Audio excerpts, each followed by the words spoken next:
Hello friends, good morning. আমি voice ওভারটা সকালে দিচ্ছি, কিন্তু ভিডিওটা কাল রাতে 1:15টার দিকে। তো আমরা দুজনের কারোর ঘুম আসছিল না, আমরা হঠাৎ করে ভাবি যে চলো তাহলে বেরিয়ে আইসক্রিম খাওয়া যায়, একটা লং ড্রাইভের ঘোরাও হয়ে যাবে। যেমন ভাবা তেমন কাজ, দুজনে লুকিয়ে লুকিয়ে টুকটুক করতে করতে বেরিয়ে পড়লাম আইসক্রিম খোঁজার উদ্দেশ্যে। তারপর কি হলো, পরেরটা ওর কাছ থেকেই জেনে না। আমি বউকে নিয়ে বেরিয়েছিলাম যে চলো ঘুরে আসি, যে আইসক্রিম খেয়ে আসবো। একসাথে বেরোলাম, যে ও বলে চলো নাইটটি হয়ে যাচ্ছিলো একটা। আর আইসক্রিমের লোক বুঝতে পারছো, মেয়েরা সহ্য করতে পারে না, সামলাতে পারে না, বলে হ্যাঁ চলো ঘুরে আসি। ওকে নিয়ে বেরিয়েছিলাম, দিয়ে গেলাম, কিন্তু আইসক্রিম খাওয়াতে পারলাম। আফসোস আমার আসছি ওরা, আফসোস ওর কপাল খারাপ, ব্যাড লাক, আর কী বলবো। সারা নবদ্বীপ একটা আইসক্রিমের দোকান খুঁজে পাইনি একটার পরে।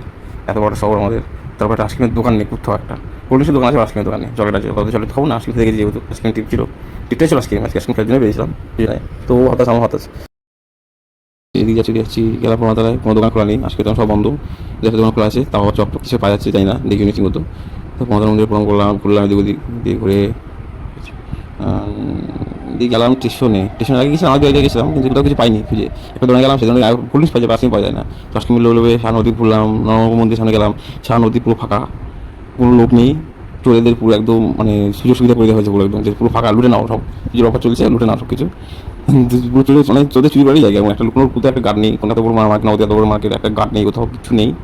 পুরো ফাঁকা এলাকা, একটা গার্ড আমরা নদী সারা নদী বাইক নিয়ে করছিলাম, যেটা কোনো টয়লেটের লোক, কোনো পুলিশ বা কিছু নেই, যে গার্ডের বা ধরবে মধ্যে জিজ্ঞেস করে কোথায় আছে রাতে, সেটা মনে হয়। যাই হোক, ওখান থেকে গেলাম স্টেশনে, দিয়ে কী করবো, একটা বন্ধু দোকান ছিল পরিচিত, তোকে বললাম যে ডিন্টুস হবে, প্লাস্টিক আসিং পাইনি, ওর ডিন্টুস খাওয়ার জন্য জিজ্ঞেস করলাম।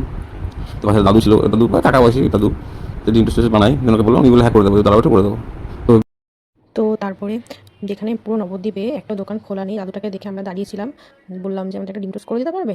দাদুটা এক কথাতেই রাজি হয়ে গেল, আমাদের সুন্দর করে একটা টেস্টি টেস্টি ডিম টোস্ট বানিয়ে দিল। সত্যি সত্যি ডিম টোস্টটা দারুণ খেতে ছিল। তারপর আমরা ডিম টোস্টটা খেলাম, খেয়ে ওখানটা খানিকক্ষণ একটু সময় কাটালাম। তারপর ধীরে ধীরে টুকটুক করতে করতে তখন বাজে প্রায় রাত 2টো। আমরা বাড়ি এসেছি, পুরো 1 ঘন্টায় আমরা পুরো নবদ্বীপ মোটামুটি হাফের বেশি আমরা কভার করেছি। স্টেশন থেকে বেরোলাম, যে ওখানে ডিন্টুসকে বেরিয়ে আস্তে আস্তে আর একটা আর যাইনি, ওখান থেকে আস্তে আস্তে যে বাড়ি দিয়ে চলে এলাম। চলো, গুড নাইট, টাটা, শুভরাত্রি।